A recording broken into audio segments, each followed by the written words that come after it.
Hello. Hello, and welcome to 16,000 Words about one character from Stardew Valley. I am the eponymous Fiona, and today we will be discussing Maru. Did I hurt you? So if you're new here, we will be discussing Maru's gifts, her likes, her dislikes, her heart events, her arc she goes through, her dad, her narrative design, all things Maru. If you're watching this and you don't know anything about Stardew Valley, you can go back to the very first video I made in this series, because there's a nice handy section where I explain Stardew Valley for people who don't play it. But for everyone else, we've got lots to cover, so let's get straight into Maru. That is not correct. Because according to the encyclopedia of... Content warning, discussions of overprotective parents. We're also going to discuss racism briefly and fat phobia, but with those bits I'll let you know in the video because they're quite easy to skip. I'm going to do it at the end of like a chapter so you can just skip to the next chapter if you don't want to hear it. Okay, Maru. Got my dungarees on. So I said at the end of my last video, I don't know shit about Maru. And it's true, I didn't know shit about Maru. Am I saying that right, Maru? The following pronunciation is brought to you by Maru. Maru. Okay, those are two different pronunciations. I'm going to say Maru. No one corrected me when I said it at the end of the last video, so probably right. Okay, so I didn't know shit about Maru. Seemingly no one knows shit about Maru because she is the least popular bachelorette. She's actually the least popular marriage candidate overall. So the user Blue Jazz Honey on Reddit made a huge survey that got over 7,000 responses, asking people for their favourite bachelor or bachelorette in Stardew Valley. And Maru came last. She came very slightly below Sam, and I didn't realise Sam was so unpopular. To be fair, his hair is horrible. Interestingly, Sebastian came first, and these two pieces of information are definitely linked, but we'll get to that. So I figured, this video will be a nice change for me, a nice break from the more intensive videos with loads of tangents and loads of other characters. Get back to just looking at like a nice, straightforward storyline. No. You sweet summer child. This shit goes deep. This shit has tangents out the wazoo. We're going to talk about autism. We're going to talk about marriage. We're going to talk about family dynamics. This shit goes deep. The number one takeaway I have is that Maru is criminally underrated, and I will defend her with my life. I'm sorry I slept on you, Maru. Let me make it up to you. With that being said, let's read her synopsis from the devlog. Growing up with a carpenter and a scientist for parents, Maru acquired a passion for creating gadgets at a young age. When she isn't in her room, fiddling with tools and machinery, she sometimes does odd jobs at the local clinic. Friendly, outgoing, and ambitious, Maru would be quite a lucky match for a lowly newcomer such as yourself. Can you win her heart? Or will she slip through your fingers and disappear from your life forever? Ooh. So, Maru can't really be defined with one word. Elliot, writer. Leah, artist. Alex, gay. But Maru has a few different things going on. Firstly, she works at the clinic on Tuesdays and Thursdays. I don't think it says anywhere within the game that she's a nurse, but she wears this like nurse's uniform where she works there, so we can kind of assume that she has like a nurse adjacent kind of role.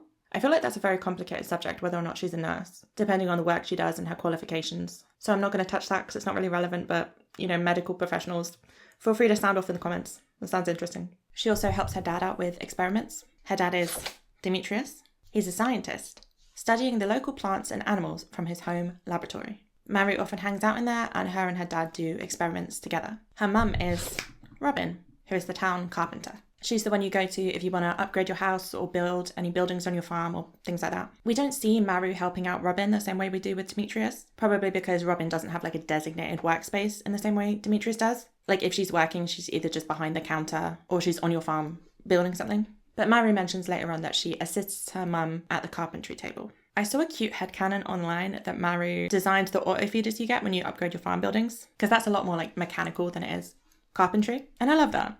Headcanon absorbed. She's also kind of an inventor. She has a lot of hobbies, basically. My mother is a carpenter and my dad is a scientist. I guess it makes sense that I'm into building gadgets. What sort of gadget should I tinker with this summer? Someday I'm going to be a world-class inventor. You're lucky to be friends with me. Just kidding. It's quite vague. She's into building gadgets. She tinkers. What are the gadgets, Maru? What gadgets, Maru? Tell me. We only get one concrete example of something she's built in her 10 heart event. I think the implication is that she could build anything she wanted, but it is quite vague. I do feel like it's a bit of a missed opportunity. She could just tell us like, I made a robot that brushes my teeth for me. And then we'd be like, oh, she hates brushing her teeth. That's some characterization. Obviously that's a terrible example, but yeah, could have added some characterization, a bit of flavour. So yeah, she gives this vibe of being quite young and not yet having a concrete path. She's kind of trying her hand at everything. When we first meet Maru, she says, "Oh, aren't you the one who just moved in? I'm Maru. I've been looking forward to meeting you.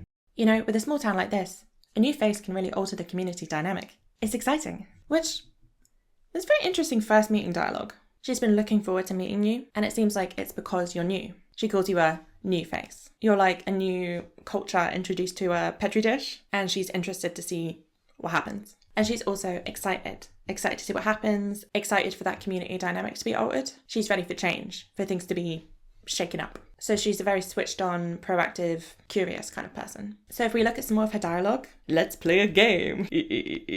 No, really, let's play a game. Tell me what these lines of dialogue all have in common. I bet you're growing some interesting crops right now.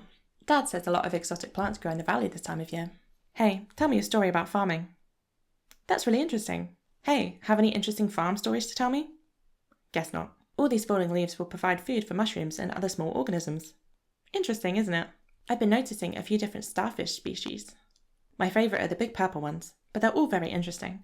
So, what do these lines all have in common? The word interesting. If you got it right, go into the comments and comment your bank details and your mother's maiden name, and I'll send you a prize. Do it. Do it now.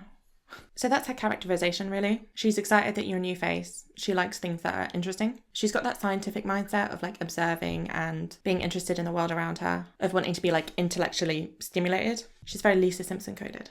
I love it. So along this same thread, we're going to get into her likes and dislikes. Brief tangent. There's a secret note you can find in the game that reads, "It's a note of Maru's. Parts still needed for my greatest invention yet. Gold bar, iridium bar, battery pack, diamond, strawberries." So this obviously links to her gifts. Whenever you find a note like this in the game, saying like, "Oh, this is what so-and-so orders from the saloon. This is what I'm getting so-and-so for Christmas." That's a hint into their gifts, because the game, you know, doesn't intend for you to constantly have the wiki open on another screen, like we all do. So from this list, we've got strawberries, battery pack, and gold bar. Basically all the stuff it says she needs for her greatest invention. We do get to see what I would assume is her greatest invention in her 10 heart event. And I have to say, I don't know what the fuck strawberries have to do with it. I don't know if this is just like a little bit of a clunky way to let the player know that she loves strawberries, or whether it's kind of like Alex's note about his loved foods, that he's learned to love them. Maru doesn't let herself just love strawberries. She has to like have them for a purpose. But we'll kind of come back to that. I figure it could be kind of like if you said, I need a notepad, I need a pen, and I need a pot of coffee, you know? Like she needs the strawberries as fuel to make the invention, which is cute. Her likes include oak resin, copper bar, and quartz, which are all things that you use quite a lot in crafting, so that tracks as well. Then her dislikes and hates are all quite like natural, nature related. It feels like the opposite of Leah. Anything you could find on the ground, she's like, ew. So she's not got that love of nature that Leah had. At least not like nature for nature's sake. I think she looks at nature more in like a scientific way. All these falling leaves will provide food for mushrooms and other small organisms. Interesting, isn't it? And she has a quote about the mines. Have you explored the mines much? I've heard you can find some useful materials there. So 2 things in life engage her. Things that are interesting, things that are useful. When we first meet her, at least. I think she's so refreshing, honestly. She's our first like scientifically minded romanceable. Harvey's meant to be her counterpart, but he's much more of a little like soft gooey pile of anxiety. Mary's like a hard pile of logic. That didn't make sense. Cut that. Okay, we're going to do a brief family tree so you can understand how they're all related. Okay, let's get into some lineage. So, Robin is Maru and Sebastian's mum. Demetrius is Maru's biological father, and he is Sebastian's stepdad. Sebastian was born first. His synopsis describes him as Maru's older brother. So Robin was with, someone before Demetrius. And this is Sebastian's dad. We can assume that Sebastian's dad was her first marriage because she has a book in her room called Maximizing Your Second Marriage. This isn't necessarily Sebastian's dad, but I think it's pretty safe to assume. So Maru and Sebastian are step siblings. Are you with me? Feels like Game of Thrones. Okay, we're coming back to this, but we'll put them away for now. In terms of age, Maru's definitely quite young. So she's Sebastian's little sister. For the men, we have our older bachelor's note, and Sebastian isn't on it. So he's a younger bachelor. So for her to be even younger than him means she's young. I would say to be an older bachelor, you're at least 25. 25 seems to be kind of a cut-off age. Forms ask you if you're 18 to 24. YouTube tells me that 48% of you are 18 to 24, which, greetings children. Stay in school. Or don't, I don't care. On the X Factor, they had that whole category of 25 and over, which is absolutely criminal in hindsight. What a weird way to like show that you're interested in teenagers. But they got one direction out of it, which was a net good for the world. So fair enough. So if we say Sebastian is maximum 24, after he was born and before Maru was born, Robin would have needed to get divorced, meet someone, remarry, and then take 9 months to, cook Maru. Although to be fair, we don't know about that overlap. Robin could have cheated with Demetrius. Wouldn't put it past her, to be honest. But we'll get into that. If we give Robin around a year turnaround, because let's face it, Robin could get any man she wanted. We can say Maru is maximum like 22. To be fair, I have seen some people online say that they think Sebastian's 26. You're not here for their opinions. You're here for mine. So it's kind of an Abigail situation in that she gives young vibes, but we can't like quite pin down where she's at. She's definitely out of high school. I'd say she's somewhere between 18 and 22. She does seem very mature on the surface, so just bear in mind, she's not. Her brain seems like it's developed, but it isn't. So we'll go over her other relationships with people in the town. First we have Harvey. There we go. Since Mary works at the clinic, Harvey, as the town doctor, is her boss. So I went over this in the Harvey video, but I feel like they have a pretty good working relationship. He's in her full heart scene and he's really nice to her, so he's a good boss. She has a few lines of dialogue about him. On Tuesdays and Thursdays, I work at Harvey's clinic. He says he likes having me around in case his medical equipment goes haywire. Being a farmer must be pretty easy, huh? And at 8+ hearts, she'll say, I work at Harvey's clinic on Tuesdays and Thursdays. He's nice, but not really my type. Okay, Mary, who's also like 15 years older than you. But when I was 14, I thought I was going to marry 35-year-old Tom Hiddleston, so you can't blame her. As for the accusations that he's creepy towards her, go watch the Harvey video. I'm not going to re-explain it here. Because number one, I can't be bothered. And number two, I can make you go watch another one of my videos. But yeah, basically I concluded that we can give him the benefit of the doubt, and it's probably just like a good platonic working relationship. They also dance at the flower dance. And finally, we have Penny. Penny and Maru are friends. You can find them sitting on a bench together in town. Maru has some dialogue about Penny, but you only get it after you're married. It's just basic stuff like, I wonder how she's doing. And when you marry Penny, she keeps trying to marry Maru off, which we'll get to next video. Penny video. But I guess this is just Penny's way of worrying about Maru and like wanting the best for her. I've seen people ship it. It's a pretty good ship, to be honest. The way they sit on the bench. Just two girlies on a bench. 0 feet apart. Because they are gay. I don't know, that's literally all that makes me think it's a good ship. That they sit on a bench. Groundbreaking. So before we get into the heart events, I'm briefly going to discuss race. There will be brief discussions of racism, so if you want to skip that, you can just go to the next chapter. You won't miss anything else. So, white privilege manifests itself in a lot of ways. One of these ways is that I didn't notice that there was only one non-white romanceable character until like 3 months ago. I just never noticed. I didn't think about it. So, that's my bad. So Maru is biracial. Her mum is white and her dad is black. Maru and her dad are, I'm pretty sure, the only not white characters in the game. This is, obviously problematic, but it's also quite unrealistic because it's a town of like 35 people. Even where I live, where it's all farmers and people who voted for Brexit, you're going to get a higher percentage of people of colour. We're not going to dive too deep into this as a subject because, my skin is the colour of milk and it's not really related to anything else in the video. But as I mentioned before, Maru is the least popular romanceable NPC. People tend to argue it's for this reason, it's for that reason, it's because her story's more about her dad, or she doesn't go through any change, or, things like that. But, this is what happens with black female characters all the time. People hate them and they say it's for a legitimate reason, but when it comes down to it, it is irrational. You just have to look at Martha Jones and Princess Week's really good video. But there's also a huge amount of hatred for Demetrius. There's a subreddit called r/fuckdemetrius that has 1,400 members. And to be fair, this subreddit came after the r/fuckpierre subreddit, which has 57,000 members and is entirely justified because fuck Pierre. And people have valid reasons for disliking Demetrius. I have criticism of him too. But I read posts on the subreddit from black players talking about how they felt the hatred towards Demetrius was disproportionate. All of the characters in Stardew Valley have flaws. Robin has flaws, but Demetrius tends to get blamed. People call him evil and a sociopath and manipulative. If you post about him on the subreddit, you get a mod comment about how he's a controversial NPC. You're entitled to your opinions, and obviously I'm not saying everyone who hates Demetrius is racist.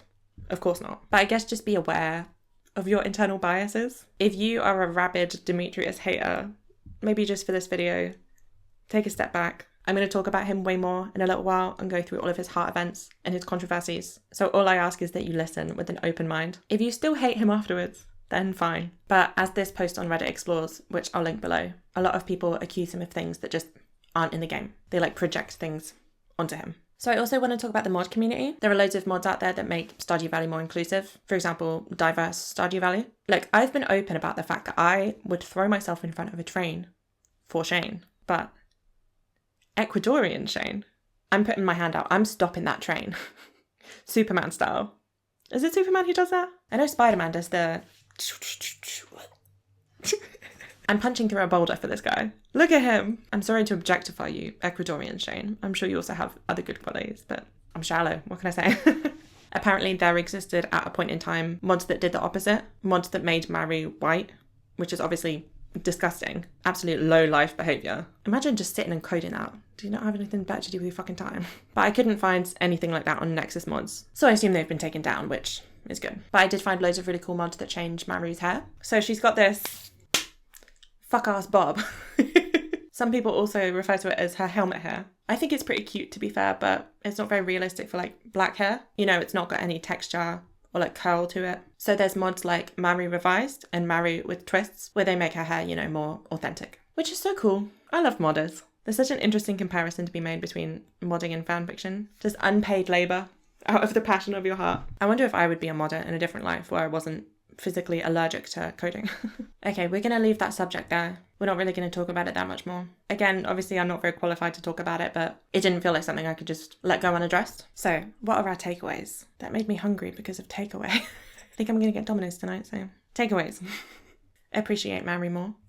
Give Demetrius a chance. Don't be racist in the comments. Thanks. Let's go. I forgot Demetrius was there.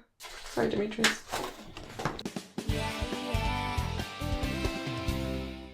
For the 2 Heart event, you walk into Robin and Demetrius' house, and Maru and her dad are in the lab. She tells you they're testing some soil samples and could use a hand. She asks you to watch a beaker while she grabs the last batch of samples and heads out the door. Demetrius turns to you, thanks you for helping out. He says, Maru's a good kid. She's my special little girl. Then the music cuts off, and he says, I wouldn't want anything getting in the way of her bright future. Know what I mean? He laughs and says it's just food for thought. Maru comes back in, says she hopes we found something to talk about. Demetrius lies and said he was just telling you about the soil samples we're testing, right? You get a choice. Say nothing? Actually, your dad was being weird. I said he was being weird, because he was, and he sighs. Maru's annoyed, asks what he said to you. Demetrius admits to talking about her, says he wanted to say a few things about her to you, but didn't want to embarrass her. He shouldn't have lied. Maru says that's okay, she understands. They should get back to work before the samples crystallise. If you talk to Demetrius afterwards, he says he was being a little presumptuous and he apologises. So we'll talk about Demetrius, we'll talk about this whole situation, but then we are going to talk about Maru, because I feel like she gets lost a lot of the times in conversations about this scene. They're all about, you know, her dad, which is a shame. So this is a weird scene. Demetrius is being weird. You have 2 hearts. That's barely anything. You're very casual friends. You've spoken like 5 times and you've given her, you know, 1 or 2 gifts. But he's being very protective over her. I want to go over what he actually says, because people tend to say that he's like threatening you in this scene, but he's not. Maru's a good kid. She's my special little girl. I wouldn't want anything getting in the way of her bright future. Know what I mean? Then he says it's food for thought. That's it. No threat. Maru's a good kid. He doesn't want anything getting in the way of her bright future. There is subtext here. He's saying she's super smart, she has a bright future, she's going to be successful, and he doesn't want you to get in the way. It implies that he sees something romantic between you, because he does say afterwards that he was being presumptuous. He's saying, don't get in the way of her future. Don't distract her from work or from her studies with your relationship. But there's no threat. Sure, it's weird and the music stops and it feels a little bit threatening, but it's not. I think there's a lot of projection when it comes to Demetrius. People read between the lines and they read wrong. Or, you know, they project their own dad issues. I grew up without a dad, so I have no dad issues. That's obviously a joke. But I do feel like I can be more objective because I don't have anything to like compare it to. He's being overly protective. You're not her boyfriend, you're not her girlfriend. You guys are barely even friends. This is a good way to scare off any friends your daughter might make. But let's be honest. His heart is in the right place. I was going to leave the Demetrius tangent a bit later, but I think we should get it out the way so that we're all on the same page, so that I can lay out my argument and then refer back to it. So, here we go. You just can't get into it because they would never understand. So, in our Demetrius tangent, we have 3 things we must address. Thing number 1, Demetrius's 6-heart scene, aka the fruit scene. Thing number 2, the hardwood bed scene, aka the sleep receptacle scene. Thing number 3, Sebastian. So we'll start with Demetrius's 6-heart event. You walk into the house and Robin is telling Demetrius she didn't tell him to get tomatoes. She said to get fruit. Demetrius says he doesn't understand. Tomatoes are fruit. Robin's frustrated, says when a normal person says they want fruit, they never mean tomatoes. It doesn't matter what the scientific classification is. The player enters, and they both turn towards you. Demetrius is glad you're here, says you'll be able to put the argument to rest. He asks how you would classify a tomato, and you get a choice: fruit or vegetable. If you pick vegetable, he says he figured a farmer would know the correct answer. If you pick fruit, he says, see? Player agrees with me. He tells Robin he just wants her to understand his point of view. It's hard for him to know exactly what assumptions he should make when she tells him something, but he'll try to get better at it. Robin reacts well, and he thanks you for your help. Okay, I spent an unusual amount of time on the subreddit for this video, just trying to gauge, public opinion. And I saw so many people arguing about this scene. Is it a fruit? Is it a vegetable? It's technically a vegetable in the game, so he's wrong. You don't put a tomato in a fruit salad, etc, etc. But it doesn't matter. She doesn't tell him she wants to make a fruit salad. I saw some people going through the ingredients of how to make a fruit salad within the game, and they were like, oh, but a tomato's not on there. But she doesn't mention fruit salad once. That's entirely made up. She just asked him to get fruit, and he got tomatoes. That's the only thing that's being discussed here. Get your facts right. Look, I don't care who's right, because neither of them are right. It doesn't matter. From both of their perspectives, they're right. This kind of fight happens all the time in relationships. You're both right from your own point of view. So yeah, I don't care if it's a fruit or a vegetable. That's not interesting to me. What is interesting to look at here is the communication in their relationship. She told him to get fruit. What the fuck? What the fuck? What the fuck? In what situation do you just ask for fruit? She says when a normal person says they want fruit, they never mean tomatoes. But that's not a universal truth. That's not just some tautology. And it's so harsh. A normal person? Who is this normal person, Robin? She means her. When she says she wants fruit, she never means tomatoes. So she asked for fruit, she got tomatoes. She's annoyed because he didn't read her mind. Demetrius, on the other hand, did what his wife wanted. She told him to get fruit. He got fruit. Job done. And there's no thank you. There's no, haha, what a silly misunderstanding. He gets the response that a normal person would have gotten this other thing. In his brain, a tomato is a fruit, so he did do what she wanted. And now he's confused. So, let's talk about autism. Let's talk about autism, baby. Let's talk about you and me. Especially me. I personally think he has autism. Some people seem to think he has autism, some people don't. Some people seem to find it offensive to say he has autism, as if, in saying that you're saying that all autistic people are bad fathers or are dickheads, because they think he's a bad father and a dickhead. And I'm not saying that, obviously. I have autism probably. It's so hard to get diagnosed in the UK. It either takes you £2,000 or 3 years. But look at me. Look at me. Look what I'm doing with my life. If we take this 6-heart scene in isolation, it's basically like textbook. He's thinking in black and white. The scientific classification of tomato is fruit. Therefore, it is a fruit.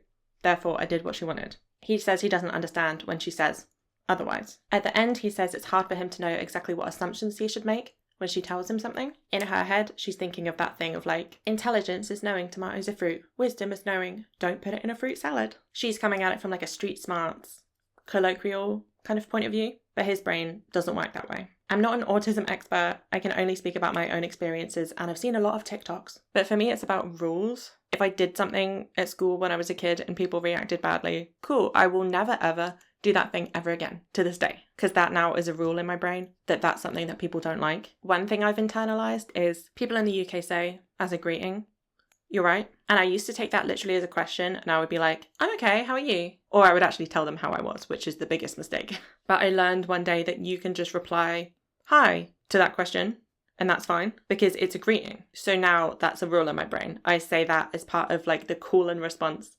social script. When one of these internal rules gets broken or subverted, if I'm around people I don't trust, I just try and absorb the new rule and just keep going, masking. But if it happens around my husband, then I ask questions. I say, I don't understand. Isn't it supposed to be like this? And that's vulnerable. Demetrius in this scene saying, I don't understand. Tomatoes are fruit. That's him being vulnerable. There's a reason why this is his 6-heart scene. Why he feels like when you come in, he can get you involved in the discussion. He wouldn't do that if he didn't trust you. That being said, Robin's role in all of this is important. He says he doesn't understand, and she responds, when a normal person says they want fruit, they never mean tomatoes. What a way to talk to your partner, saying he's not a normal person. Demetrius tells you, Robin has a hot temper. It's better to stay on her good side.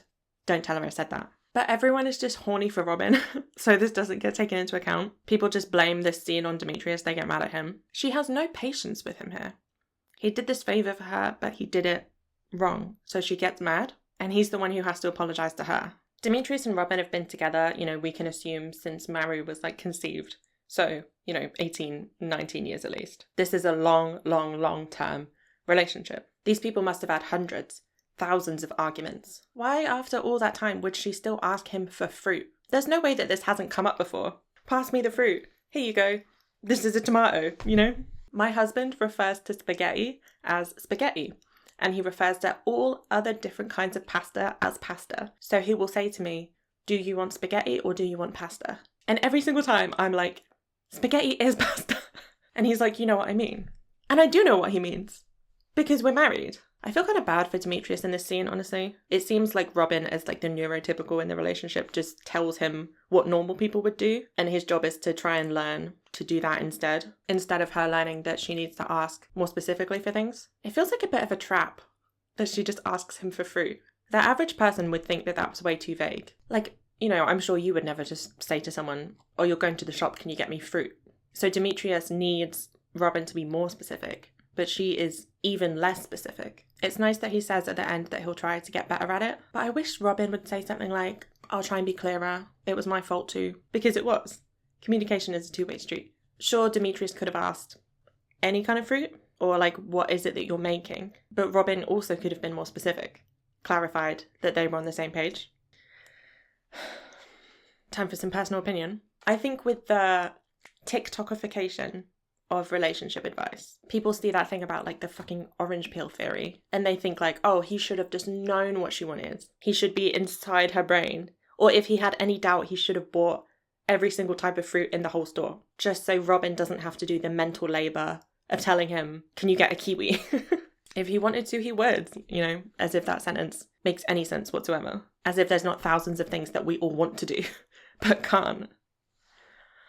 Obviously, you deserve to be treasured and treated well, but she was straight up unclear with her instructions. And it's not learned helplessness or weaponized incompetence to misunderstand them. Not that those things aren't real, but that's not what's happening here. They're equal partners in this relationship. They both need to try equally as hard. This is not a Demetrius hate video. This is a secret Robin hate video. Just kidding, but I think I've made my point. This isn't Reddit where you have an arsehole and a not the arsehole. This is a real relationship. You don't have winners or losers. This is Demetrius's 6-heart scene. It's a scene supposed to show us how his brain works differently to a normal person. Okay, I had a lot of feelings.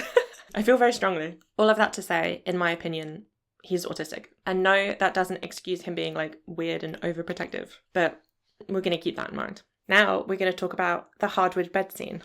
So basically in Stardew Valley, there are these side quests. The villagers put them up on this board from your second year, and you choose between one or the other. They're more intensive than the help wanted quests. They usually take longer, but they have a better reward, or you get a cutscene. So if you give Robin 80 pieces of hardwood, you go into her house and you get this cutscene. Robin, Demetrius, and the kids are standing looking at a bed. Robin says, voila, it's her newest creation. A deluxe 4-poster bed, crafted from the hardwood you gave her in the quest. Demetrius is confused, asks Robin what the point of the 4 posts is. It seems like an inefficient use of materials. Robin reacts as frustrated, says, it's called beauty, bud. That thing that most people find enjoyable? He says he sees her point, but they can't let that outweigh the utility and efficiency of the sleep receptacle. Robin jumps, gets angry, says that it sometimes feels like Demetrius is being deliberately obtuse just to irritate her. The kids react as distressed and Demetrius looks shocked. Then the player enters. Robin welcomes you in, introduces the bed to you, and asks what you think. You get a choice. The aesthetics are perfect, the 4 posts seem inefficient. If you say the aesthetics are perfect, Sebastian agrees. Robin reacts well. Demetrius is frustrated. He leaves, says he'll be in the doghouse.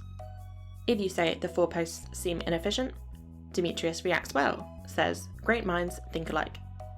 Robin is frustrated, says whatever, moving on. Whatever you pick, Robin says that now she has a prototype, she can start selling them in the shop, and asks if she can put you down for a half dozen. Maru reacts with, Mom! Mom, you're so embarrassing! Oh my god, Mom, you're so embarrassing! The R's are so hard for me. Oh my god, Mom, you're so embarrassing! God. Okay, come with me. Come with me. And you'll see a land of nuance where things make sense. I gotta stop singing. So, let's make a list. I'll put it on the screen. These are the crimes. Wait. I don't have a little gavel. These are the crimes Demetrius is accused of in this scene. Not supporting his wife, being deliberately obtuse, storming off, implying his wife doesn't have a great mind, saying sleep receptacle, saying sleep receptacle which takes longer than it would to say bed, even though he claims to love efficiency, saying he's going to be in the doghouse despite being autistic, and autistic people don't say things like that, so he's like faking it or whatever. We'll start with that last one. That's not true. Sure, some autistic people don't understand phrases like that, but we're not a monolith. Like I said before, it's the rules. I have a rule in my brain that says if someone says they're in the doghouse, they mean they're in trouble. So I use expressions like that all the time. Easy. Next.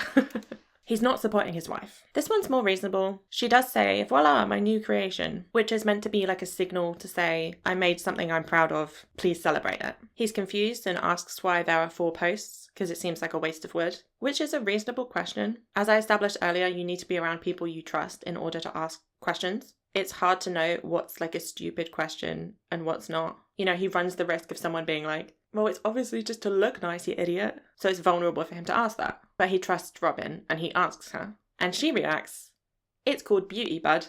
You know, the thing that most people find enjoyable. What the hell kind of way is that to respond to your husband? She essentially did what I just said that the worst fear is of being like, that's a dumb question. Once again, she's done that thing she did last scene where she's like, well, normal people do this. Do you even like him? Why are you married to him if his personality pisses you off so much? This is a Robin hate video. Everyone's so horny for her, they never talk about all her flaws. So then Demetrius goes, I see your point, but we can't let that outweigh the utility and efficiency of the sleep receptacle. So he's misunderstood the point of the bed. Let me get the sleep receptacle thing out of the way. So I think here he's referring to like the mattress, the bit of the bed where you actually sleep. He's not just referring to a bed as a sleep receptacle. That would be insane. He's saying you can't let the aesthetics of the bed on the outside, the frame, affect the function of the bed on the inside where you sleep. The sleep receptacle. Okay, that's not insane. It is a bit cringe, but it's not a crime. But yeah, he has misunderstood. He says that he sees her point, which is more understanding than she's ever been, but he still tries to give her advice. Don't let the aesthetics overtake the utility. He doesn't know that she's not looking for advice, which is so common. How many couples have had that conversation of like, I'm not looking for advice in this moment. I'm just looking for support from you. Like everyone, including me. If he's failing to pick up on your needs, Robin, you have to communicate your needs. He doesn't even get a chance to support his wife because she doesn't clue him in that she's looking for support. Just because he doesn't say it out loud doesn't mean he doesn't think that the bed is really cool and that he's proud of her. If she took the time to calmly explain that it still works as a bed, it's just decorative, and she worked really hard on it and she would appreciate some support, I'm sure he would give it to her, and he'd probably apologise. But she doesn't. Robin explodes. You know, sometimes it feels like you're being deliberately obtuse, just to irritate me. Is that what you're doing? How do you make a subreddit? Who wants to start r/fuck Robin? That is the meanest shit. That's so mean. So twice now she said, you know, he's not doing what normal people are doing. And now she's saying he's so obtuse, he's so different and like clueless, that she thinks that he's doing it on purpose just to irritate her, taking him completely in bad faith. And like, I understand how she's feeling. My husband is also autistic, and I used to get so frustrated thinking he was doing all of this stuff on purpose, that he wasn't, or that he wasn't trying when he was. But we've been together 7.5 years. They've been together 18 years. How has she not learned how his brain works by now? Have they not sat down after an argument and talked about their thought processes? I guess not, because after the tomatoes argument, he just said he would do better. And that pleased her. That ended the argument. That's not going to get you anywhere. What you need to do is like climb inside each other's brains. That's the only way. You have to know when to ask for clarification and when to give the benefit of the doubt and when to be patient. This is huge. It is hard, but she doesn't try at all. Even he says, I see your point. She sees none of his points. So of his crimes, we've covered, maybe I should put that in the thumbnail, the crimes of Demetrius. The crimes of Grindelwald. So we've covered not supporting his wife, being deliberately obtuse, saying sleep receptacle. The thing about efficiency, like I saw someone say, he claims he loves efficiency, but he said sleep receptacle, which takes like 4 times longer than it would to say bed. Why would he need to be efficient with his words just because he wants to be efficient with materials? Hardwood is really valuable in Stardew Valley. It's quite rare. So that doesn't mean that he can't use extra words. That's a weird point. And the thing about the great mind, if you agree with him, he says great minds think alike. And I've seen people say that this is Demetrius saying that his wife doesn't have a great mind. He's saying, you and me, player, we're smart. We got it right. Come on. That is such a stretch. It's a common saying. The definition is said when 2 people have the same opinion or make the same choice. He's literally just saying, hey, me and player had the same opinion. You come into the room after the argument. You didn't hear any of the lead up. And unprompted, you say the use of wood is inefficient. So it would make sense that he would be like, hey, I think the same thing. Great minds think alike. Similar to the doghouse thing, it's just what you say when that happens. When you have the same idea as someone. There's no subtext to it. So if you agree with Robin, if you say the aesthetics are perfect, Demetrius leaves, he says he's in the doghouse. So he has those lines of dialogue expressing to you that his wife has a temper. So this situation is something he's definitely experienced before. He probably knows that the best thing to do in this situation is just to leave. He doesn't say in this line, you know, he's mad because he's wrong. He says he's in the doghouse. He knows Robin is mad at him. He's giving her space. If you tell Robin that the use of wood is inefficient, she also reacts badly, but she doesn't leave because she can't, because the scene is about her.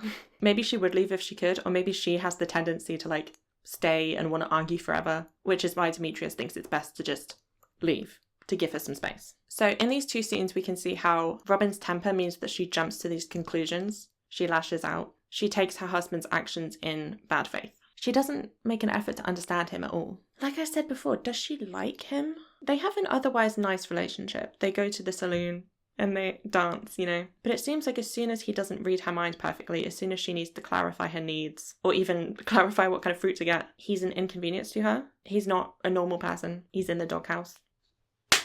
Free Demetrius. If anyone is a bad partner, it's Robin. I don't care that she's hot. I don't care that everyone loves her. Unsubscribe from my channel. Unsubscribe. Unsubscribe. Do it. Do it. I dare you. Do it. I will die on this hill. I'm right. I would treat him well.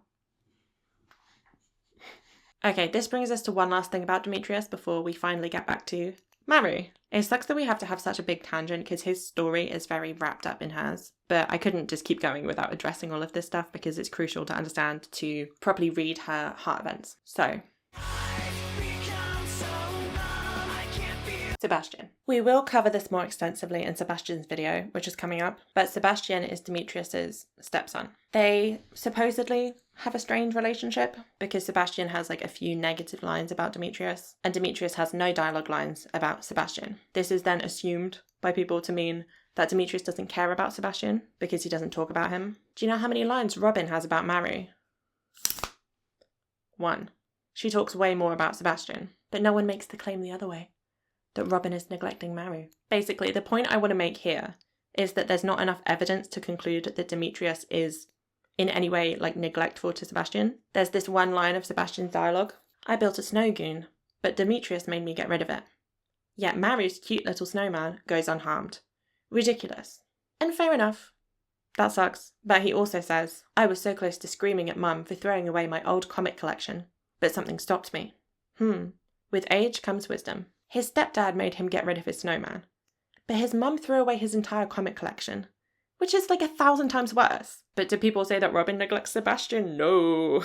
Robin never does anything wrong, and Sebastian is perfect, despite thinking that it's mature, to not scream at his mum at the age of like 24. I'm sorry, that was harsh. Cards on the table. I'm not a Sebastian girl. Now you can unsubscribe. Probably once I do his deep dive, I will like see the appeal of him, because that always happens. But like, do you want a fucking pat on the back for not screaming at someone? Like, good job. I'm sorry, I know he's literally the most popular person to marry. He'll get a fair video like everyone else. He just pisses me off.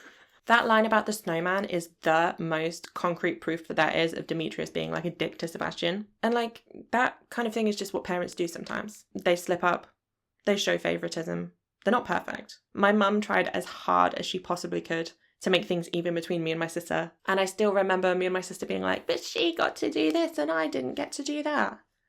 Like, it's hard. So in that Reddit poll, Sebastian was voted the most popular and Maru was voted the least popular. Obviously, people are going to take his side. But on this channel, we look at the evidence. We examine the texts. And there's just not enough there. Okay, I think we're at the end of the Demetrius tangent. Look, I love hating someone as much as the next girl. Fuck Pierre. You don't have to like Demetrius. If you heard all of that and you still dislike him, thank you for listening. It's not invalid to dislike someone for no reason. It's not invalid to dislike a fictional dad because they remind you of your real dad or something. But if you're going to say that he's evil, at least back it up. Obviously, the stakes are very low because he's not a real person. So it's not like you're like throwing out a real false accusation, but like, come on. Just for me, okay? Back up your arguments in the text. For me. Include a counter argument. Point, evidence, explanation. I'll fact check you. I will. I'll fact check you. Don't think I won't. I will. It's so intense. And about the autism, I only have me and my husband to work off. Ultimately, it doesn't matter much if he has autism or not. I'm mostly just trying to show that he's a good guy. If your experience of autism is different, that's valid. I'm not trying to speak for everyone. Okay? Okay. Maybe okay will be our always. Hazel Grace. Okay, oh my god, we're still talking about the two heart scene. Jesus Christ. Come here. I think I pulled off some wallpaper with that one. With all that said, I think we can say that Demetrius's heart is in the right place when he talks to you about Maru. He's doing what he thinks he should be doing, as her dad. He literally has a book in his room called like How to Be a Good Stepdad or something. So these things don't come naturally to him. Maybe he watched too many girl dad TikToks. Maybe he watched Taken or something. I don't know, but he thought this was what he was supposed to be doing. I feel like that's what I would be like as a parent. You know, like, what would a mum do in this situation? What is my role here? He misread the dynamic between you and Maru. He made an assumption, and it was wrong. And he apologised. Sure, he lied about it when she asked, but, like, of course he did. In what universe would he just be like, oh yeah, Maru, I just told your friend, don't hold her back? Of course he's not going to say that. It's a white lie. He messed up. He's sorry. I think there's far worse crimes than a dad being slightly overprotective. For example, not paying child support. Dad. And I think Maru understands that. She trusts him. She says, it's okay, I understand. Let's get back to work. She knows how he is. She knows he wouldn't have said anything to you that was like too weird or like threatening or insulting to her. She knows that he cares about her and that he's like a little bit overprotective. It's not that this has happened like a bunch of times before and now she's just resigned to her weird dad who oversteps her boundaries. She has patience for him that Robin doesn't. She has good faith.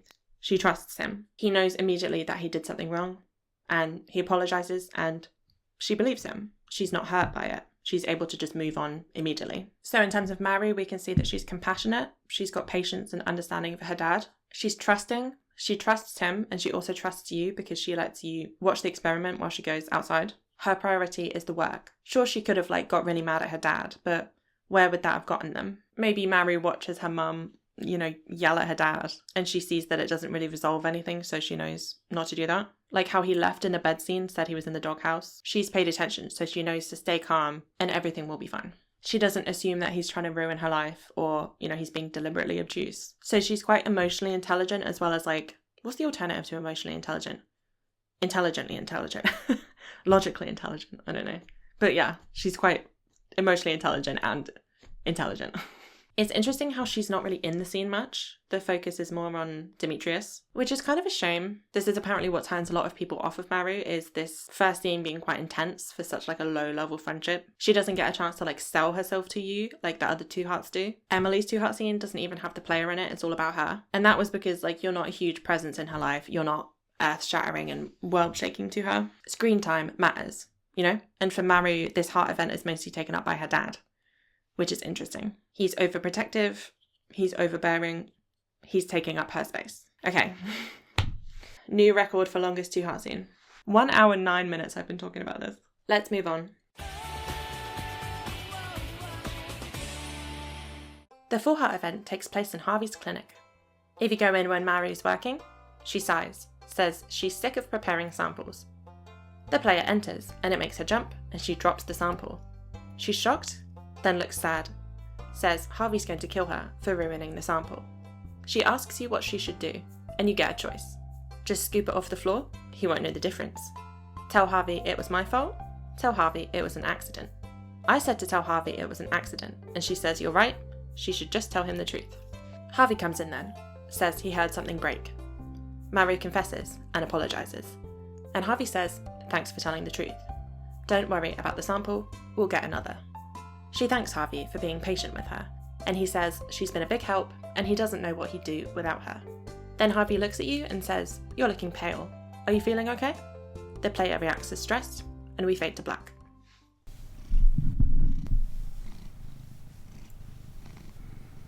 So I don't know what happens at the end there.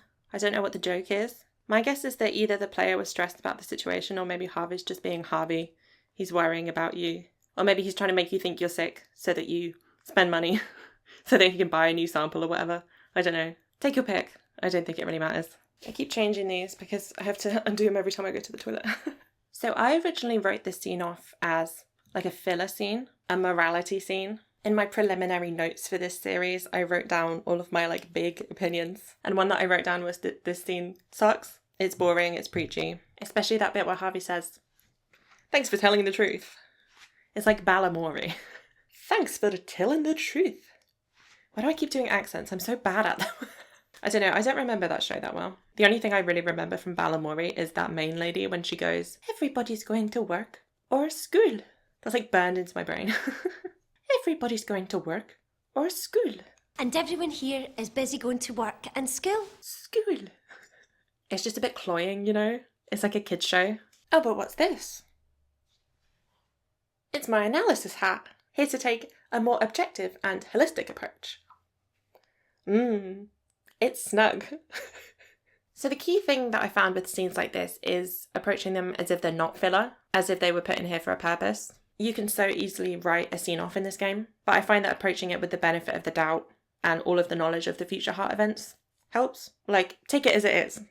Take it seriously, you know? So Maru drops the sample and her immediate reaction is that Harvey's going to kill her, which is an unusual reaction. When Harvey does find out, he's nice and patient with her, because he is a nice and patient man. He does get a little bit pissed off if she blames you, but he doesn't kill her. Obviously she doesn't mean literally. He dropped the sample. But she's expecting like an extreme reaction. I'm going to do a little bit of reaching here and say that she must have learned that from somewhere, that if she makes a mistake, it's the worst thing in the world. She gets so panicked. She asks for your advice even though she's usually all over stuff. She was so calm and confident in the two-heart scene, but now, you know, she's all over the place. Maru is obviously an overachiever, right? She helps her mum and her dad at their jobs. She's like a whiz kid. She's used to praise, she's used to getting things right and having positive feedback. So when she makes a mistake, she doesn't know what to do. She considers lying if you tell her to just blame you. She does. It's a real panic. For once, she's in a situation where she doesn't know what the correct answer is. But Harvey is patient with her. He says, thanks for telling the truth. I still think it sticks out that he says that. Maybe he says that because this has happened before and in the past, you know, she's like lied or blamed someone else. He knows that making mistakes is hard for her, so he appreciates that she came clean this time. I don't know. People seem to think that Maru doesn't have flaws, but this is her flaw. She's used to not having flaws. Not to brag, but I was an overachiever. And when I got to A-level, which is like junior year in high school, the work got way harder and I realised I didn't know how to study. I'd never needed to before. Similar with my ADHD. I didn't get diagnosed until I was 23 because like I was doing so well, so it never came up. If you're like a golden child, you feel like you have to live up to that. And the adults around you don't give you the help you need because how would they know that you need it? The squeaky wheel gets the grease. She's never been taught how to deal with failure. What's that bit from Die Hard? At the academy, they teach you everything except how to live with a mistake. Is that relevant? Does that help? So many of like the clips and memes and references I put in these videos are just like sound bites that live in my brain. There's just like a little monkey in there pushing buttons on a soundboard. At the academy. Accept how to live with a mistake. Accept how to live with a mistake. Definitely says it like that. A mistake. A mistake. I think it goes down. With a mistake. I'll put it in. Live with a mistake. So I think we can also look at it from the angle of why does she think that Harvey's going to kill her? Where has she seen that dynamic play out? If only we had an example of two people fighting and one of them makes a mistake and the other one gets really angry. And also Maru was there. Try to do like Jim from The Office. It's not necessarily just Robin. Potentially Maru, dropped a sample in the lab before Demetrius, snapped at her or something. She's internalized this stuff, because that's what you do when you're a kid. You internalize stuff. You're like a sponge, soaking up every piece of data because you have so few pieces of data. I'm so raspy today. My sticky shoe. God, that's a Friends reference. 90s kids. As you get into your 20s, especially around 25, you start to realize that your childhood made a big impact on you, especially your parents. As a teenager, you're kind of acting like you've never been a child, that was a completely different person. You can just reinvent yourself. You're in control of your thoughts and your feelings and your sense of self. But in reality, the deep recesses of your brain are coded by your childhood. And being 25 or above is, to me at least, about unpacking that. Even if you had a good childhood. My mum watches my videos. Hi mum. Good job on the childhood. It's just the way you have internalized information. You learn lessons. You make rules. And somewhere along the line, Maru learned that mistakes are unacceptable. When I got a C at A-level, because I didn't know how to study, my teacher sat me down and he was like, what happened?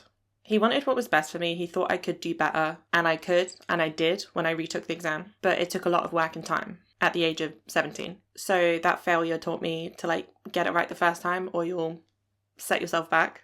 And I didn't even fail. I got a C. For a lot of people, that would have been celebrated. I think there's a difference between living up to your potential and living up to expectations. And don't even get me started on adulthood. As a previously, gifted child. Look at me, I'm making YouTube videos. So I think we can take from this 4-heart scene that her dad being overprotective, her parents making her the golden child, is bad for her. The expectations are too high. There's so much pressure. She didn't have room to fail, so she never did. So she never learned how to handle it. Suck it past, Fiona. Philistine. Philistine my ass. Philistine, more like Philistine. That's kind of bars, to be honest. Philistine with a Philistine. That's an awfully hot coffee pot. That's another soundbite that lives in my head, absolutely rent-free. That's an awfully hot coffee pot. That's an awfully hot coffee pot. Okay.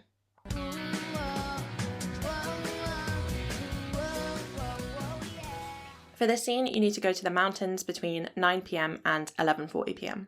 Maru is standing with her telescope. She turns around as the player approaches, says she's surprised to see you here so late. The night sky looks amazing right now. She tells you to come here. She wants to show you something. You look into her telescope, and she asks you what you see, and we get a choice. A beautiful planet, a cold, dark abyss. I said a beautiful planet, and she agrees that it's amazing. She says, by the time any of these stars are visited, both of you will be long gone. The player reacts as stressed, and Maru says that's the trouble with being human. Then she thinks for a second, hesitates, turns away from you, and says, never mind. Then offers to show us a binary star system. We pan up into the night sky to show some shooting stars and a planet, and then we fade to black. The text reads, what a beautiful night. Maru showed me something new. Okay, so this is our first real look into Maru on her own. It's our first scene that's just about her. He just likes to come say hi. He likes to check in. So it's interesting, that question that she asked you, what do you see? She doesn't say, do you see it? What do you think? She asks, what do you see? It's like an acknowledgement of you being someone with a different perspective, an interest she has in you and your opinion. What do you see that's different to what she sees? It's also kind of a glass half full, glass half empty kind of situation. Do you see the planet, or do you see the cold, dark abyss around it? If you answer the dark abyss, she, according to the wiki, replies, I guess you could see it like that. But it's still grand, isn't it? So she kind of disagrees with you, but she does appreciate your perspective. You do lose 30 friendship points if you say that, so I wonder if you kind of caught her off guard with that, like, emo line. It does sound like something Sebastian would say, so maybe that's what kind of puts her off. The cold, dark abyss. Maru is quite obviously a glass half full kind of person, so she'll say in full, I've been feeling especially optimistic lately. And so the fact that she says especially optimistic tells us that, like, she's normally an optimistic person. And she's quite confident in herself, so she'll say, someday I'm going to be a world-class inventor. You're lucky to be friends with me. Just kidding. And that's interesting because it starts off sounding like an Alex line. Someday I'll be famous, you can tell people you knew me. But then Maru says, just kidding. And I want to look at a few more of her dialogue lines as well. Sebastian hardly ever talks to me. I wonder if he even likes me at all. It's sad. I want to have a brother, but he doesn't act like one. If you have any extra metal lying around, I could always use it for one of my projects. But only if you don't need it yourself. So she doesn't say, Sebastian sucks, he never talks to me. She says, I wonder if he even likes me. She says, give me some materials, but only if you don't need them yourself. There is insecurity there. You're insecure. Like in the Full Heart scene, she's used to succeeding, she's used to being praised, but that's primarily from her parents and from Harvey. When you put her on her own in an unfamiliar situation, like, you know, Sebastian not talking to her, or even when she's just talking to you, a stranger, she's suddenly, like, on shaky ground.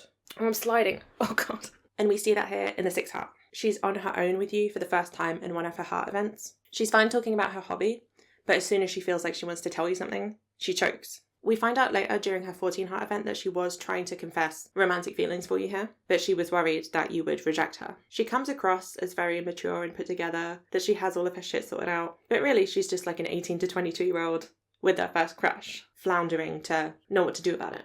God, I'm all the way down here today. I'm living in this vocal range. Stop talking to yourself, it makes the editing harder. Unlike the Full Heart, she can't just ask you for help or advice, because how could she say, like, I want to confess my feelings for you. How do I do that? Because that's just a confession in itself. So she clams up. She says, never mind. She'd rather not do anything than do it wrong, than make a mistake. And it's interesting as well, those lines she has about, like, death and impermanence. By the time the stars are visited, we'll be long gone. That's the trouble with being human. That would be such a good title for this video if I, like, did my titles that way. The trouble with being human. Because that's her issue, right? That we're not data. We're not able to be categorized or defined. Like science is. It's nuance, Maru. Nuance. So she's thinking about how our time on Earth is so short. She's got this urge to confess to you. She wants to embrace what makes her human, the uncertainty and the fear, but she can't yet. She's not ready. She changes the subject back to the stars. She shows you something else. Like Leah with her art, like Alex with his grid ball, the science is a comfort subject, something to fall back on, her comfort zone. The way that her dad was overprotective in the Two Heart scene makes me think that historically Maru has not had a ton of friends. She's got Penny. They could have been friends for like 10 years or something. We don't know. She's not, you know, super close to Harvey or Sebastian. They're not her friends. For her, someone coming into the house to see her is a big deal. Hence her dad reacting that way. She doesn't even stop the experiment to talk to you in her own heart event. She keeps going. She even leaves for a good part of it. I'm going to refer to the lab work, the science, the stargazing as her hobby because she doesn't, you know, seem to make money off of it. It's like an interest of hers. It's a hobby. So she prioritizes the hobby over you in the Two Heart scene. She doesn't stop to talk to you. She goes to get more soil samples. She always puts this kind of work over herself and her relationships. I think she ultimately doesn't think that much of herself as an individual. It's more about what she can do, what she's capable of, what she can, like, provide and achieve. Look, I love hobbies. I have a million hobbies. I love them. They're healthy, they're good, mental health, interests, doing things not just for capitalism. We love it. But Maru is so productive all the time. When I'm struggling with a technical problem, I always take a walk. It's surprising how much a change of scenery can help. Sometimes my head gets so cluttered with nonsense, I can hardly think. Does that ever happen to you? Getting some fresh air usually helps. So when she takes a walk, it's pretty much just to aid her productivity. It's not a real break. It's like a working walk. And she says that thing about her head getting so cluttered with nonsense. That's called being stressed, babe. That's being overworked and overwhelmed. We see this a lot with her dialogue. She has a lot of fun helping her dad in the lab. When it rains or when it's cold, she works on her gadgets. And she plans on using her telescope a lot in the summer. I'm not saying this is bad, but girlie never takes a break. She has a line about the clinic where she'll say, bleh, I don't feel like working tomorrow. And it's like, call in sick. For once in your life, call in sick. Take a break. Just watch some TV. Something I've learned recently is that relaxing is a skill. It's hard. Life is stressful. I never noticed before, but I am so tense all the time. Recently, my jaw has been doing this thing where it just gets really tense right here. I find myself like clenching my jaw, not even realizing. So that sucks. I've never really had that before. I thought I was good at relaxing, but I'm good at procrastinating. I'm good at enjoying things. I'm good at distracting myself. My go-to relaxation for the last 3 years has been to crochet and watch YouTube. Apparently in 2023, I spent the equivalent of 67 full days on YouTube. It was like a sixth of my whole year. But that wasn't really fully relaxation because I was crocheting. I was working on a project. I was making some kind of progress. It was leisure time and I enjoyed it, but it wasn't relaxation. It's hard for me personally because I have ADHD, so being still is the last thing I want to do in the entire world. I still haven't figured out how to relax in an unproductive way. And neither has Maru. She's enjoying her hobbies. They're good for her. But she needs to chill the fuck out. So much of her time and her identity is tied up in this, work. But who is she outside of that? We don't really know. And I'm not sure that she knows either. Guess who's back? That was a record. That was so fast.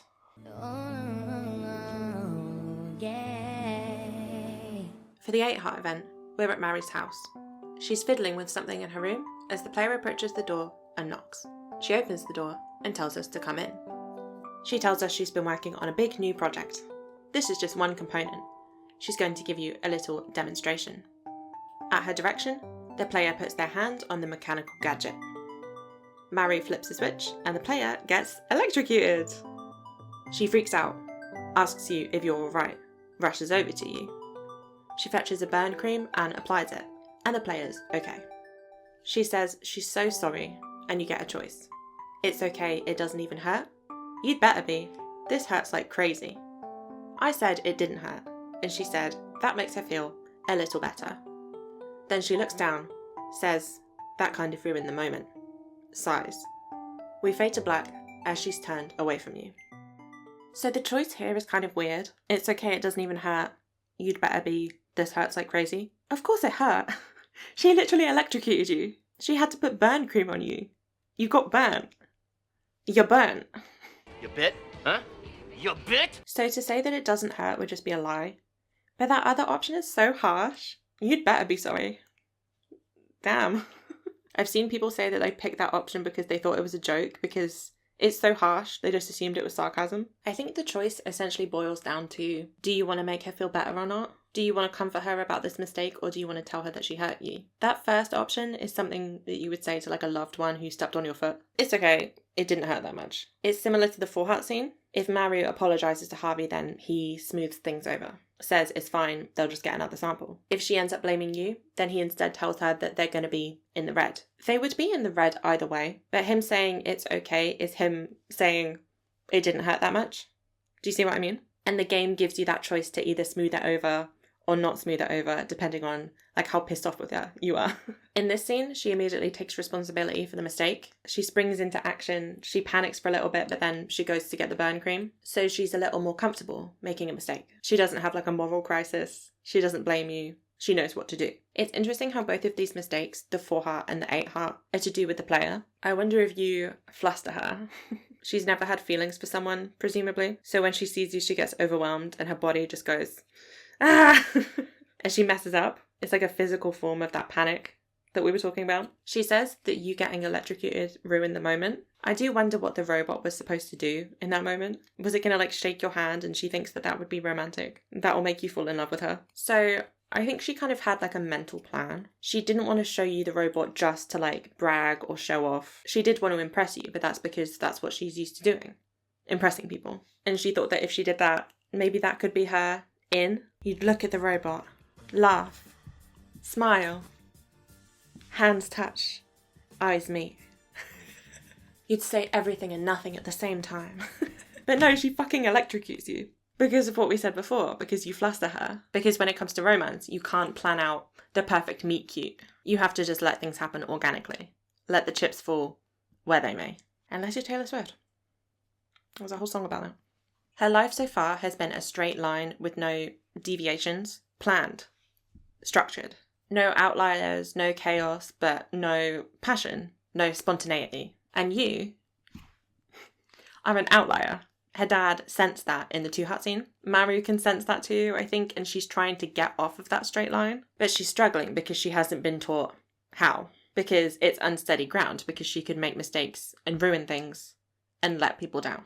It's kind of a weird point to end on for an 8 Heart scene. Kind of like the Abigail 8 Heart, where it's like she has these feelings for you, but she can't get them out and you're left hanging. Maru clearly has feelings for you, but she hasn't communicated that to you. With Abigail, we said that she's potentially like dropping all these hints to get you to give her the bouquet. With Maru, I don't think it's like that. I think she wants to make the first move. She's tried a couple of times now, but her plans keep failing. So when you do give her the bouquet, it's an example to her of you being an outlier, of life being unpredictable. But before we do that, let's talk about her platonic arc, her 2 to 8 hearts. As we said, she gets more comfortable with making mistakes. She handles it better in the 8 Heart scene. She's got her own wants and needs, and she's recognizing and acting on them. It is a bit of a weird place to end, though.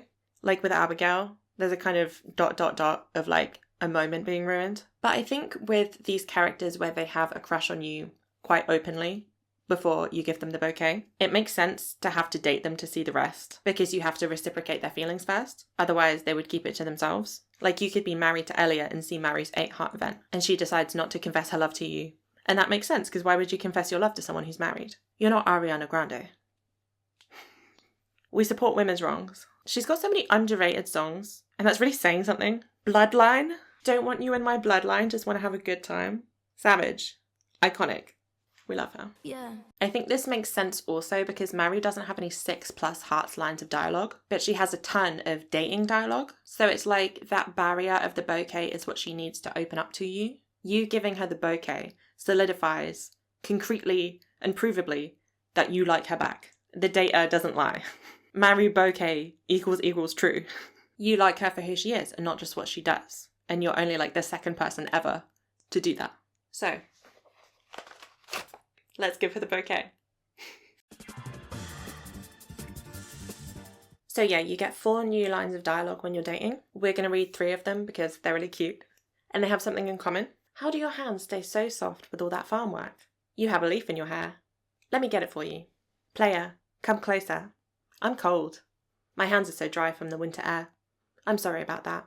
So they're all very physical. You're holding hands. You're having a little cuddle. She's touching your hair. Love it. So cute. So cute. As we said, she's really opened up now. She's made mistakes. She electrocuted you. And you still like her. So she knows she can be vulnerable. She can be messy. She doesn't have to be perfect. She even says, my hands are dry, sorry. When before she might have been like, don't hold my hand, they're dry. She'd learned from the 8 Heart scene that if you apologise, you'll be forgiven. But still, she doesn't have to apologise for having dry hands, but baby steps. She'll learn that in time.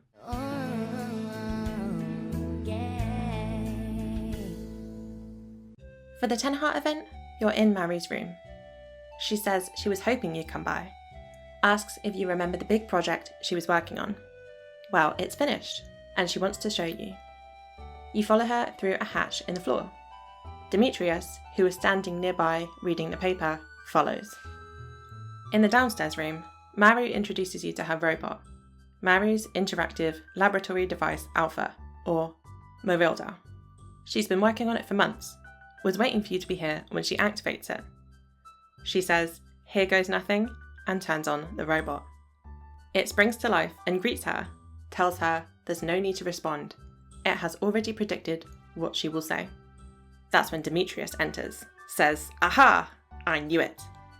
Then he sees the robot and jumps, asks, what is it? Maru tells him to calm down. It's her latest invention. The robot greets Demetrius and he responds, sweet Yoba, it talks.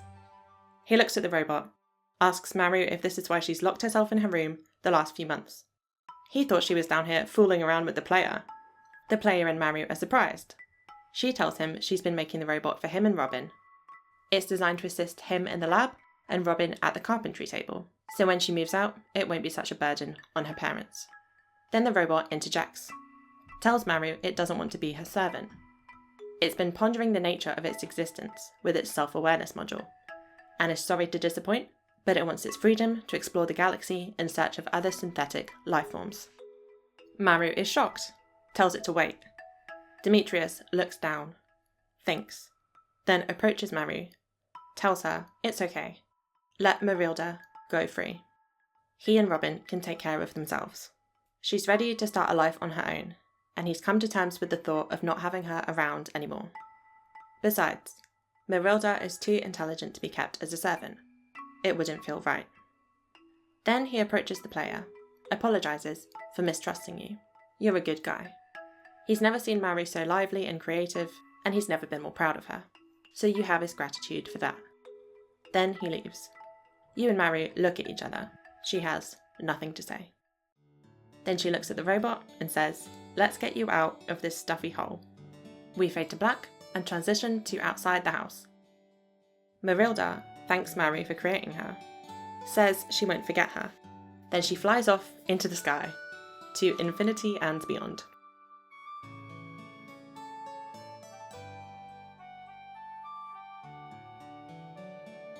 Maru and the player watch. Maru saying, look at her go.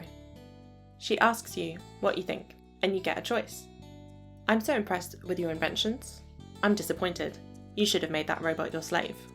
So is your dad okay with us now? Just stare at Maru and say nothing. I picked that I was impressed, and she says, thanks. That means a lot to her. She knows gadgets aren't your thing, but she appreciates you showing an interest. She wishes she could return the favour somehow. Then she looks around before moving closer to you and kissing you on the cheek. We fade to black. It's a very long scene. Let's jump right in. So she wanted you to be there when she activated the robot. We said before that she feels like she has to impress you, and I feel like this is that a little bit. Because at the end, when you say she's impressive, she says thanks, that means a lot to her. But she also says that she appreciates you taking an interest in her hobbies. So impressing you isn't the most important thing to her anymore. She's more focused on the aspect of it that's like her sharing things with you. You're past that phase in your relationship where she feels like she has to impress you. She likes impressing you, and it is impressive. It's literally a flying robot that talks, but it's not the basis of how she tries to connect with you like it was in the 8-heart scene. She's more confident in your relationship. So let's talk about Demetrius. There's a lot going on in this scene theme-wise, so I'll just start from the top. He thinks you and her have been banging in her downstairs area for months. Well, where else are you going to do it? Other than her downstairs area. So he's seen you come over this time. I guess he assumes that all the other times you like came in through her outside door. But this time he sees you and he's like, I'm just going to casually read the paper in the hallway like normal people do. Then he hears that hatch open and he's like, I'm finally going to confront them after all this time. Demetrius haters say it's weird that he doesn't knock, that he just like barges in. And that is fair enough. But number one, it's a hatch. There's no like real thing to knock on. And number two, they would see him way before he saw them. He had to climb down the whole ladder. That's more than enough time to like cover yourself up if they were banging. It's still an invasion of privacy. I'm not saying that it's not. But it's not like he actively wanted to see them banging. Like some people say. Come on. And he says she's been locking herself in there for months. He's worried about her. She's acting different. She's been absent, kind of like a test run for if she did move out. And, you know, he hasn't been handling that well. He's been worrying. Like we said before, you as the player are the outlier. So, of course, he blames you. Maru was perfect in his eyes. She would have had to be, like, corrupted or something. So she's going outside of his expectations. And that causes him to worry and, you know, invade her privacy because he assumed the worst. Well, it's not really the worst. It could be worse, but you know what I mean. But when he finds out it wasn't that thing, it was a robot, he realizes that he had assumed, you know, the worst, that he is overprotective. The robot is also very significant here. Bear with me. There are 2 layers here, okay? Layer 1, we've got Maru, Demetrius, and the player. Layer 2, Marilda is Maru. Maru is Demetrius. What's the John Locke conspiracy? Food is sex. Tea is love.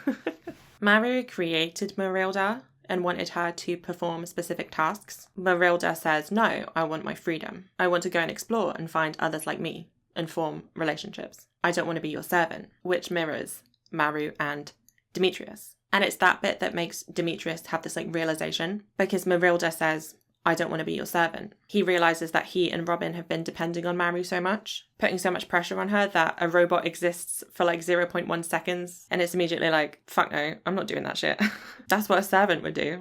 And the fact that Maru built the robot just to fill her role as well, she didn't feel like she could just move out. He realizes they've been holding her back. In the Two Heart, we saw that he didn't want to stifle her, but now he realizes that that's what he ended up doing. And that's classic helicopter parent, right? I want the best for my child, so I will guide their every move. But he does good here. He realizes he fucked up. He tells Maru to let the robot go free. He and Robin will be fine. And in turn, he lets her go free. He releases her from this pressure. Just as it wouldn't be right to keep Marilda because she's so smart, it's wrong to keep Maru here, even if he wants to. He apologizes to the player, says he's never seen Maru so lively and creative, kind of acknowledging that this new outlier, this chaos in her life is actually a good thing, despite his initial defensiveness. Then he leaves. He leaves you alone with her. He trusts her. He trusts you. He leaves you alone. And Maru lets the robot go. It feels bittersweet. She watches it go. She says, look at her go. The significance of the robot being basically named after Maru and like her pronouns are she, her, can't be ignored. Like I said, the robot is like symbolically Maru. We saw in the Two Heart scene that she's understanding of her dad, and I feel like she kind of gets it here. She made the robot, she kind of watched it grow up, she had all those expectations for it, and she has to let it go into the great unknown. But the robot also symbolizes her fears about leaving her parents, and now those fears are gone too. So the metaphorical Maru has been freed. The symbol of the parental shackles have been blasted into space. The sky is significant as a theme, but we're going to talk about that in the 14 Heart. She asks you what you think, which reflects the 6 Heart scene, where she asks you what you saw through the telescope. She's asking for your perspective. If you pick the option about making the robot your slave, you get another choice to like justify your opinion. And whatever you pick, she just like thanks you for coming by and then she leaves. Which is fair enough. It's like you weren't even paying attention to the themes. If you pick that option, in the allegory of it all, you're essentially saying that Maru should be a slave, which is a really weird thing to say to your girlfriend. And then she kisses you on the cheek, which is really sweet. It's very pure. It's very wholesome. As we said before, this is an area where she doesn't have a lot of experience. She's still learning, so you take it slow. There's no need to rush. There's still time. See, what did I say? What did I say? This shit goes deep. Yeah. What's that thing Mike's Mike does? I haven't even seen that gif. I remember playing this scene to get the screen recording and just being like, what the fuck did I just watch?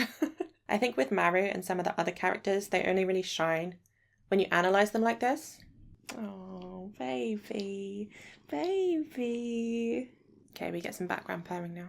Like with Leah, I didn't connect with Leah at all until I did my research for her. I was like, okay, cool. You can't reach some fruit and your art is ugly. Great, good for you, salad girly. And Maru, I was like, okay, cool, you like robots. Go off women in STEM, but I can't relate. Especially with the Demetrius stuff, I think accessibility is a part of it. As in, like, accessible in an artistic sense. If you can't watch something the first time and get it immediately, then it's not as accessible. So people aren't going to connect with it as much. Someone like Maru, she has a lot of layers you have to get through to get to her. Through her dad, through Harvey, through her insecurities. Someone like Shane, he's accessible because, you know, his cards are on the table. If vulnerabilities were chilly, he would be Kevin from The Office. Need that on a t-shirt. Just like spilling his guts immediately in the Two Heart scene, you know? It's probably the thing I do best.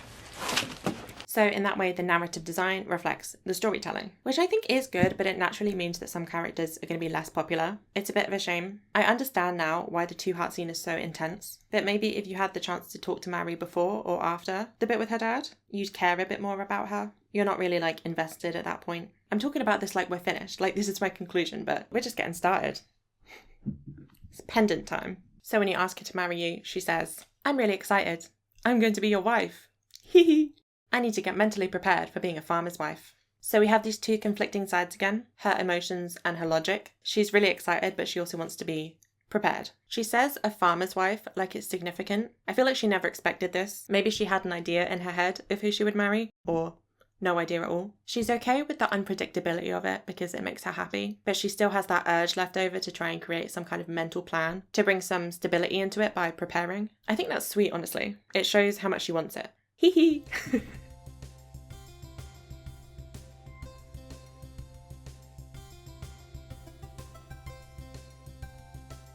So her room in your house has her telescope, some gadgety things, 2 computers, and a poster of a sine wave.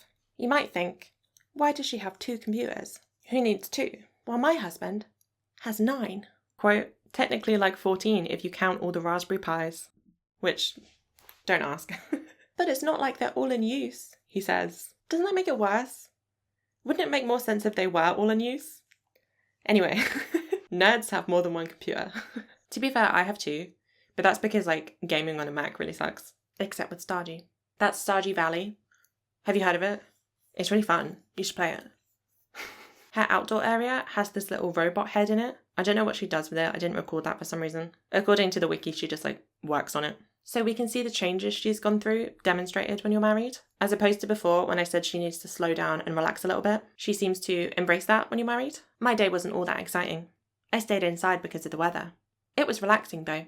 I kicked back with the latest schematics weekly. Taking a break? That's good. I like being out here. It's a good place to think about new inventions. I'm still hoping to come up with something to help you out in your work.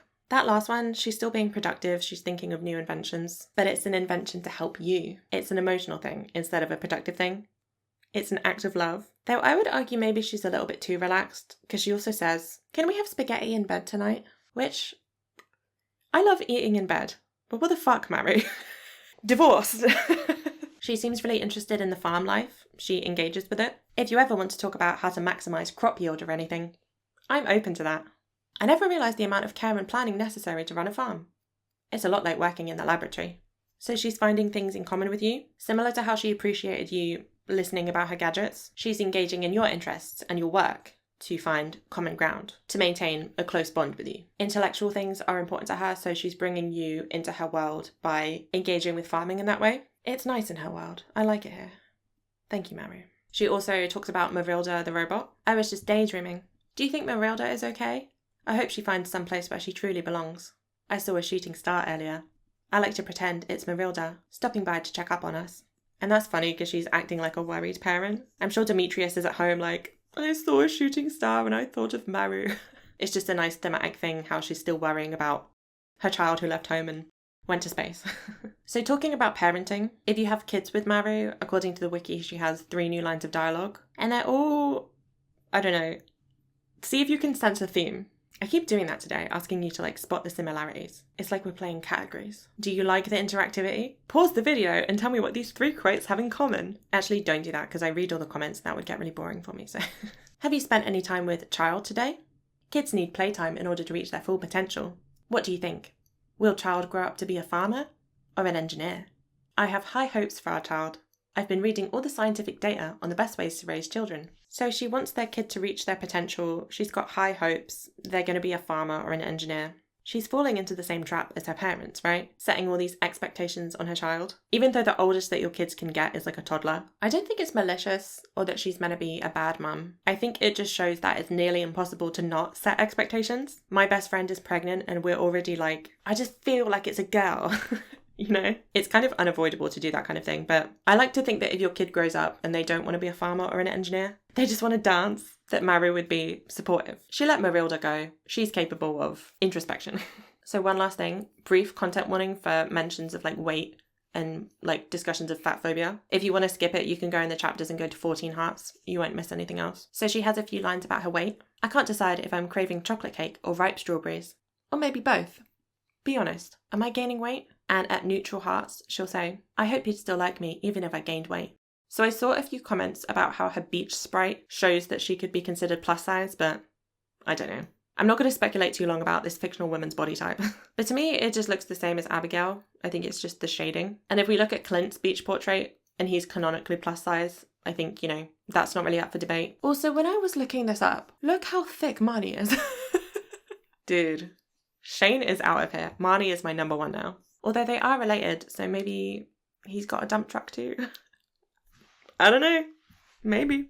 Anyway, so these lines of dialogue I don't know. I don't really find it offensive as like, you know, a mid-size, plus-size person. She's just saying she hopes you'd like her if she gained weight. But even that is putting the idea out into the world that you might not like her if she gained weight. That's the kind of thing that people internalize and leads them to thinking that being fat is bad. I understand that characters having their own fictional opinions doesn't mean it's automatically endorsed by just being put into art. The book Lolita doesn't think that what that guy does is okay. Media literacy, etc. It just kind of sucks because, like we said in the Emily video, Clint is this loser who isn't romanceable despite the fact that he's single. And he's one of the only fat characters. And Shane also has this whole thing with weight, which I would argue doesn't depict gaining weight neutrally, but we'll get into that. Yeah, I don't know. It's worth thinking about why it's in the game though. Maru has always been confident intellectually. Through her heart events, she got over her emotional insecurities, and now she has to address her physical ones. It could also relate to she's happy. People do often gain weight in happy relationships. That's a fact. Because all you want to do is stay inside and like watch The Simpsons and order takeaway. So maybe it just shows that she's happy. Maybe it was intended to be a good thing, but it just kind of like missed the mark a little bit. I don't know. Let's do 14 hearts. I love my mid-sized wife.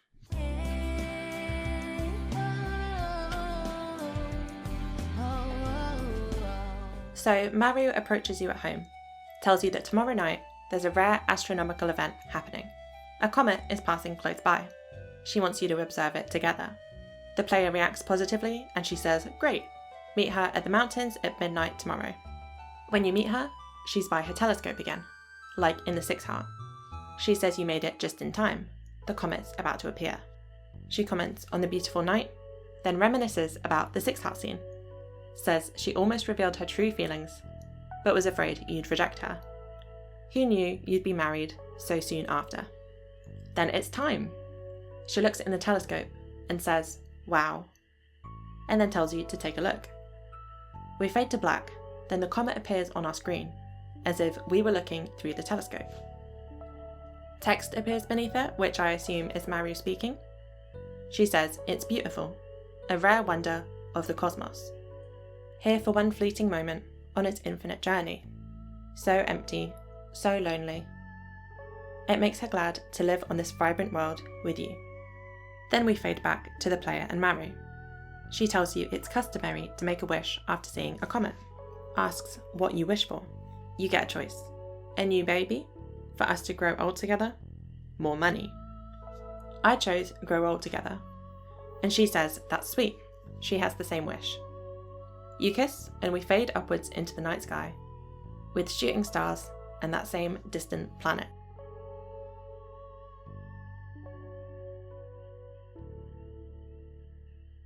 Dude, I'm gonna say it. Favourite 14 heart scene. Elliot's a close second. The comet is so beautiful. It's so vibrant and colourful. It's got so much energy, possibility and potential. The dialogue from Maru when you're looking at the comet talks about how it's only here for a fleeting moment, which reflects the 6th heart scene, how she said that humans are only alive for a fleeting moment. She talks about how space is so empty and lonely, but she's happy to be on this vibrant world with you. She has one life. It's short, and it's inherently lonely, because we're all trapped inside our brains, you know? The universe is really scary, and it's infinite, but she's just grateful to be able to live this life by your side. She says all of this while you're looking at the comet, which means she's not looking at the comet when she says it. She's looking at you. Ugh. So cute. She asks you what your wish is, which is unusual. In these kind of situations, it's usually like a don't tell me or it won't come true kind of thing. But she asks you what your wish is. I guess it's because she's not superstitious. She doesn't actually think it will come true, no matter what you do. You could also say that it's insecurity. She wants to like make sure that you're wishing the same thing. But I feel like more than anything, it's communication. Like we said about Robin and Demetrius, the communication is a bit lacking. Maru is essentially asking you about your life goals here. You can communicate to her if you want a baby, if you want money, or if you want to grow old together. She's making sure you're on the same page. And you are. Well, I don't know what happens if you pick the other options, but me and Maru were on the same page. So the sky. The significance of the sky and space. Her musical theme is called Star Watcher. She watches the stars. It makes me think of Tangled, bear with. How Rapunzel is always like looking at the floating lights out of her castle and she can't get to them, and it's like a metaphor for all the things in life that she can't reach. like her goals, her truth, you know. Maru watches the stars. She wants a different kind of life for herself. Freedom. The sky, the stars, space, they represent freedom. In the 6 heart scene, we don't get to see inside the telescope. We have to take their word for it that they're looking at a planet. As I said before, it's about screen time, and space doesn't get any screen time, except for that bit right at the end where we pan upwards. So it's like a reminder that freedom exists. It's quite literally hanging over her. It's unreachable. Then in the 10 heart scene, Marilda wants to be free. She wants to explore space. She flies upwards, through the sky, through the atmosphere, into space. She breaks through that barrier. She has her freedom, and Maru watches her go, aware that this act symbolises her own freedom too.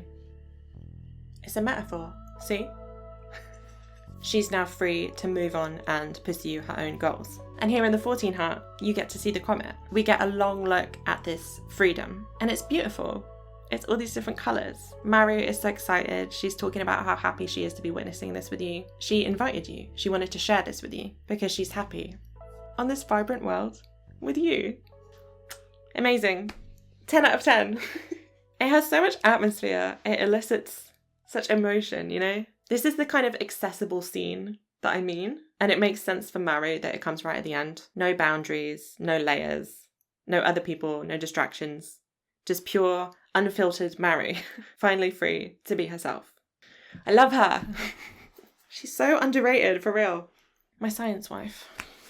So, to conclude, Maru's ending is kind of similar to Alex's, in that you very much could argue that you hold her back, that she compromises to be with you, that she should have gone to college or been world famous or something. But by saying that, you're kind of disregarding her feelings. That's such a Demetrius thing to say. Come on. Through Maru's development, her wants and her needs change. She realises that she has options.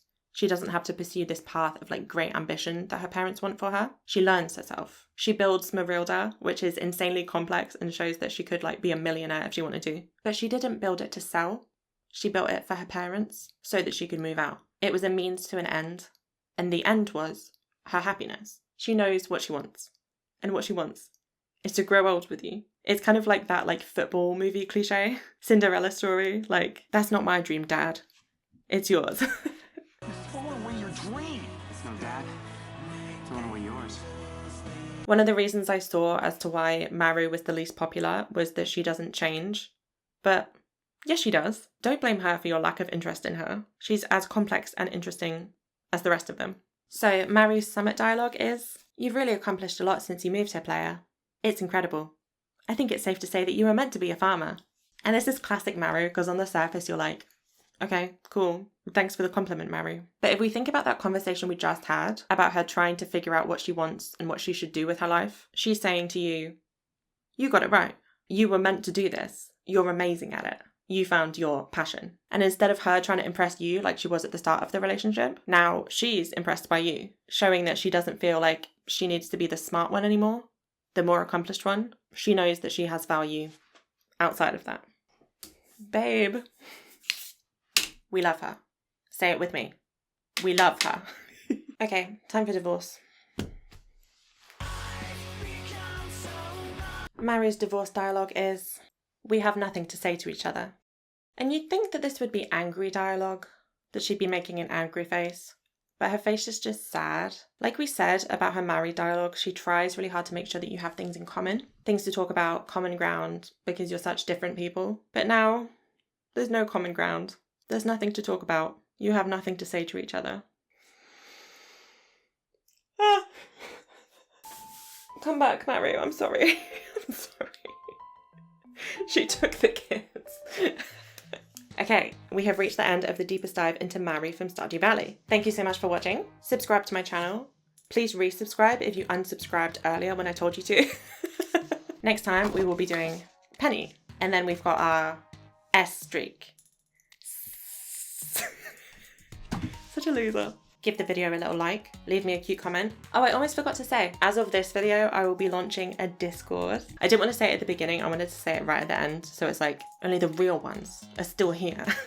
So I'll put a link to that in the description or in a comment or something. I barely understand how Discord works. My husband had to walk me through it. I'm too pretty to understand how Discord works. No, I'm kidding. So I guess bear with me if I'm bad at it. But he's gonna be a mod. I'm a mod. So we can hang out if you want to. If you want to. Anyway, love you lots. See you next time. Goodbye.